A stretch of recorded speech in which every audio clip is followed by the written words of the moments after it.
Wa fi hadisi qudsi inna fi jasadi ini Adam mudghatan. Wa fi mudghati qalbah. Wa fi qalbi fuadah. Wa fi fuadi ruha. Wa fi ruhi sirra. Wa fi sirri nura. Wa fi nuri ana. Dan dari hadis qudsi bahwasanya di dalam jasad anak Adam ya, yaitu ada segumpal daging. Itu mudghah. Wa fi mudghah qalbah. Dan di dalam segumpal daging itu ada segumpal hati. Ya. Wa fi qalbi fuadah. Ya. Dan di dalam segumpal, di dalam hati itu ada fuadah.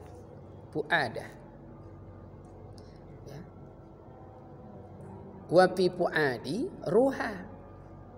Dan di dalam fuad itu ada ruh.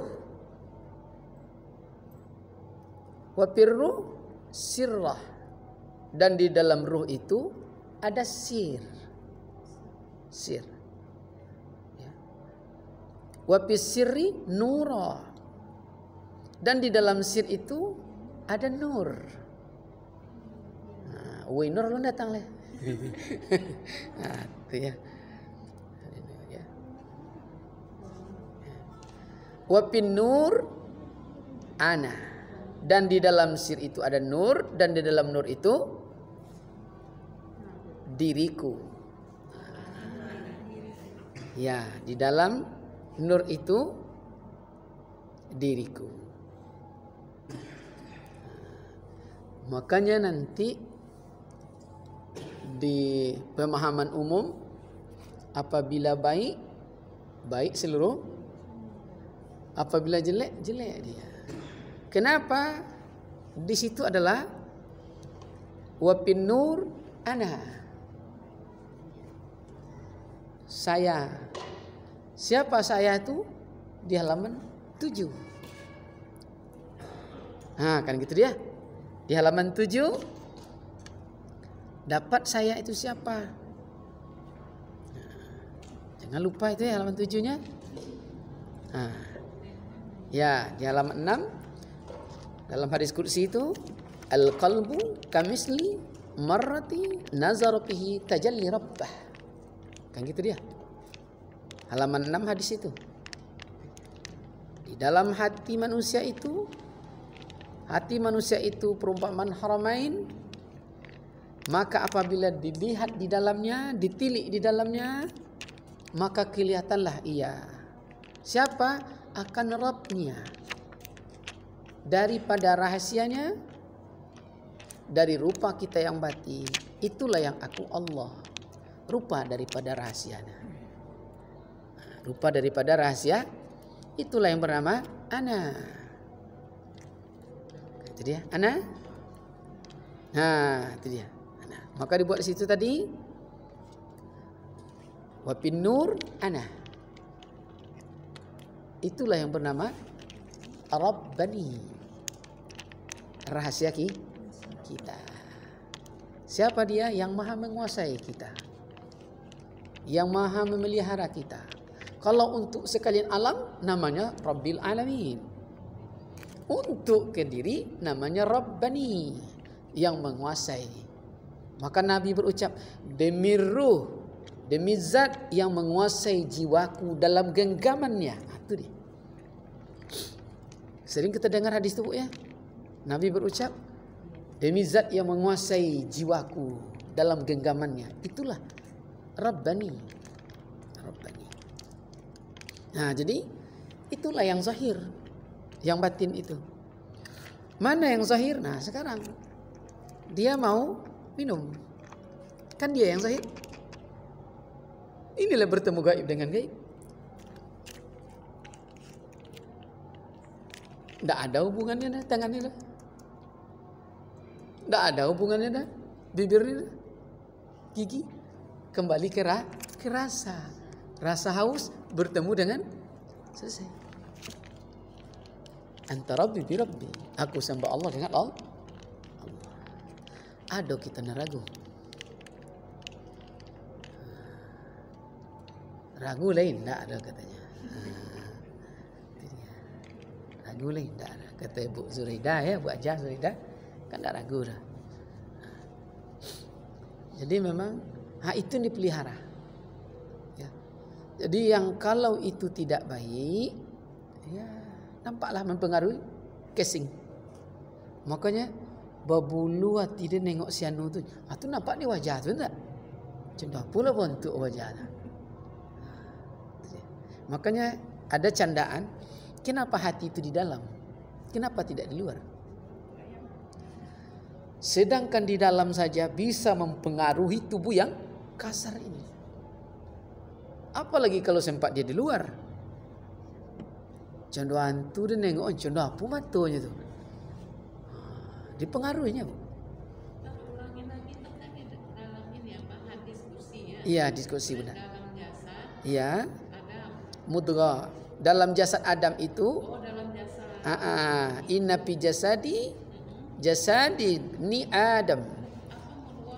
Mudghah tu segumpal daging. Mudghah. Dalam tubuh anak Adam ni, dalam tubuh kita ini ada segumpal daging. Dalam segumpal daging. Wa fi mudghati qalba. Dan dalam segumpal daging itu ada hati.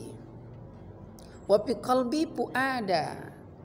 Dan di dalam hati itu ada puad. Puad itu ya masih sama dengan rasa. Di tingkatnya mungkin kalau udah masuk dilihat rasa. Jadi puad itu makanya begitu anak lahir sam'a wal absara wal afida. Yang pertama berfungsi setelah anak lahir sam'a, pendengarannya. Jadi 2 jam setelah lahir dia berfungsi, bisa mendengar. Maka sunat muakkadlah bagi seorang ayah mengazan atau iqamat. Hari kelima wal absara, hari kelima dari kelahiran berfungsilah penglihatan. Itu dia. Maka Nabi buat tuzbahu li sab'i wa li arba'a asyara wa ihda wa isrin. Hari ketujuh kata Rasul, apabila rezekimu lapang, man wajada sa'atun, sembelilah hewan akikah itu pada hari ke-7, hari ke-14, hari ke-21. Kenapa hari ke-7? Karena hari ke-5 mata anak udah mulai bisa melihat warna. Jadi kalau datang hari ke-7, neneknya bertutur yang belum bisa, tapi kalam dia dapat. Betul? Maka kenalkan diri. Nak, ini dah nenek nak. Dia tengoknya aja. Maka anak hari ke-5, ke-7 itu dia anaklah mulai senyum-senyum. Kenapa? Setiap dia lihat warna yang bagus, dia tersenyum. Itulah kajian semiotik, tanda dan petanda. Ada bacaan tapi tidak ada bentuk tulisan. Tapi sudah ada bacaan, dia mengerti. Hari ketiga tadi apa nih Ustaz? Baru. Hari kedua 2 jam setelah lahir nih. Pendengaran. Hari ke-5 berfungsi mata. Hari ke-7 puad sudah belum berfungsi lagi. Kapan puad berfungsi? Paling cepat umur anak 7 tahun. Rasa. Jadi kalau ada orang tua, anak kenek baru, ayo bu, madak mandak mengoroti, amaknya yang gila. Anak memang belum mengerti. Iya. Mungkin cungkir dah mak kan. Melek itu bukan berarti dia melihat. Tapi dalam basirah udah dapat, ya, basirah udah dapat. Itu dia. Jadi makanya dalam kajian fikih usia 7 tahun pisahkanlah tidur anakmu laki-laki dan perempuan dan mulai punya rasa dia. Jangan lagi main dikata-katai juga ya. Dia nyimpan lagi tu. Karena dia mulai berfungsi. Kalau belum juga berfungsi, umur 10 tahun bolehlah dipancing. Di mana pancingannya? Salah satunya adalah telapak tangan. Karena yang komunikasi di tubuh insan ini, otak limbik, afidah, puad tadi, puad, lisan, ya, ujung-ujung jari dan kemaluan berfungsinya, connect. Itu dia. Maka kalau dipukul telapak tangan, aksesori sarafnya langsung ke sini, langsung ke otak limbik, langsung ngomong lidah sakit, betul? Mulai fungsi. Cara memukulnya tidak boleh ketiak terangkat dari tubuh. Itu cara memukulnya. Kalau terangkat ketiak dari tubuh, itu zalim. Memukul anak itu tak boleh terangkat ketiak. Itu dia. Itu ada aturan. Itu namun syariah. Itu aturan dari Allah. Kau tidak memukul anak, bangkit tangan. Mampuilah anak awak. Awak yang rugi itu tak. Kan dia bilang anak dendam dengan kita salah. Apa yang kita ajarkan itulah buahnya. Tanam kekerasan, keras itulah buahnya nanti. Hati-hati menanam ya. Dan menanam itu bukan sekedar setelah lahir, tapi saat mencetaknya ada aturan. Tidak boleh deh. Nanti di download bukunya, judulnya Permata yang Hilang. Permata yang hilang. Itu dia. Tidak ada terlambat. Maka kenapa anak itu paling dasar sebelum permata yang hilang, judul bukunya adalah Kupenang Engkau dengan Hamdalah. Sebelumnya Kupenang Engkau dengan Basmalah, ditulis oleh Muhammad Fudil Azim. Dalam hadis-hadis itu digambarkan dari hadis Bukhari dan hadis Tirmizi, apabila suami istri telah memegang jari jemarinya, maka gugurlah dosa-dosa saghir di celah-celah jari mereka. Dan karena ini ingin mencetakkan insan kamil yang terbaik, maka wajib dalam keadaan suci. Kami gitu, Bu. Berarti wajib berwudu. Kalau tidak berwudu, bagaimana mungkin kan bersih? Mencuci gelas, walaupun dengan deterjen termahal di dunia, air pencucinya air kencing. Bersih mungkin, tapi tidak suci. Dia cantik, tapi perangainya tidak bersuci. Kan ada. Kena pencetak awal dari situ. Jadi wajib dalam keadaan suci, berduduk. Jangan terbuka aurat. Terbuka aurat, malaikat lari, tak jadi bertasbih. Gawat coy, lari. Kalau malaikat lari, yang datang siapa? Tadi kalangan siapa itu jadi permata yang hilang? Permata hilang. Ahmad Sauki siapa tu? Ibnu Qayyim kalau tak salah. Iya, nanti kita share ke grup kalau apa nanti ya. Ya, mudah-mudahan. Jangan sampai lupa diingatkan. Ya, jangan sampai lupa diingatkan ya. Itu dia. Itu dia benar. Jadi kalau masuk kita kajian ini tidak bisa kita topik di mata dibusuangkan, dipijangkan, topik di dada dibusuangkan, tidak bisa. Jangan pernah menyalahkan anak. Kenapa anak ini kurang ajar? Tengok dulu proses cetaknya. Kita kadang yang kurang ajar, maka tercipta kurang ajar itu kurang pengajarannya. Iya, tidak mungkin tanam jengkol buah semangka, tidak ada. Jadi bagus ikut pengajian suami yang belum nikah. Ya, kan boleh. Ada, kan kita kan besok kan siap pernikahan, Bu. Kita memang sering nasihat pernikahan sering. Sekaligus padu doa kan. Itu sampaikan, Bu. Makanya di situ orang-orang tua dulu ada yang dibisikkan pada anak yang setelah nikah, betul Bu? Sebelum berpisah. Setelah nikah tuh Bu, sebelum dia pergi ke rumah emaknya, sang ibu kita membisikkan kepada anak gadisnya, betul? Betul Bu? Apa yang dibisikkan? Kan dua cumanya. Satu, nak, jangan pernah kau tinggalkan suamimu saat makan. Orang kampung? Saat makan. Ya. Maka emak kita di kampung, ayah mau kerja, adik kita, gini dia. Itu bang, itu goleng patin, itu sempongek 7, betul? Enak ayah makan, betul? Sekarang suami makan tidak pandai, anak nangisnya. Tak enak dimakan suami. Akhir makan dulu. Kalau enak terbiasa makan di luar, jangan salah. Kapal meninggalkan pelabuhan. Kadang kita yang salah, betul? Sedikit Bu, tapi berarti. Kedua, apa kata emak dibisikkan saat berangkul? Jangan pernah kau tinggalkan suamimu sendiri di tempat tidur.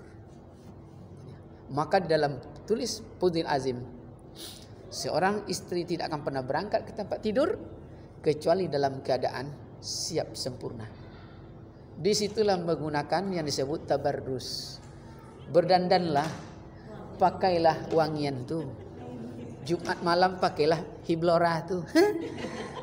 Malam Kamis pakailah hanaswi. Hanaswi apa tu? Kapan pakai? Wardah. Maka apabila seperti itu, kapan lagi kesempatan? Maka dibuat oleh Rasulullah, iza nazara, wanita tercantik di dunia itu setiap dilihat oleh suaminya sembah sayang dengannya. Wa iza amara tuti'hu, dan apabila ditinggal pergi, apabila disuruh dia patuh dan taat. Dan apabila tinggal pergi, dia jaga kehormatan diri dan harta suaminya. Itu ya, tupuat tadi ya. Rasa ya. Dan wa fi fuadi ruha. Berarti orang nama Fuadi itu ya. Punya perasaan. Ya. Yalah itu ya. Muhammad Fuadi ya. Fuadi ya. Wa fi fuadi ya, ruha, dan di dalam fuad itu ada ruh. Wa fir ruh sir, dan di dalam ruh itu ada rahasia. Ini dia. Rahasia mulai masuk ke sir. Wa fis sirri nur, dan dalam rahasia itu cahaya. Lah tahu waduh nur. Wa fin nur ana, dan dalam cahaya itu itulah saya. Itulah aku. Itulah yang memerintah casing nih. Pakai jam ya, pakai kacamata ya, pakai cincin ya.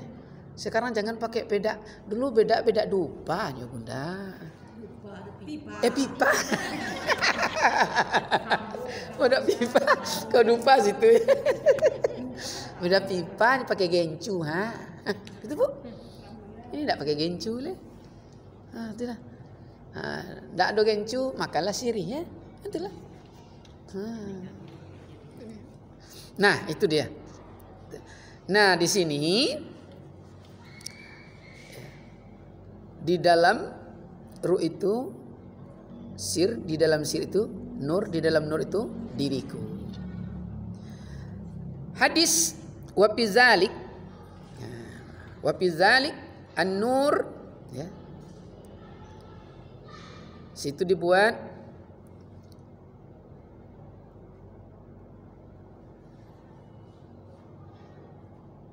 panujayu payudafu anwarid zatihi anwarid zatihi, dan di dalam demikian itu nyata segala limpah dari segala nur yang zatihi. Nur yang zatihi. Berarti zat. Zat itu Rabbani. Zat itu Rabbani. Siapa Rabbani? Yang maha mengatur insani.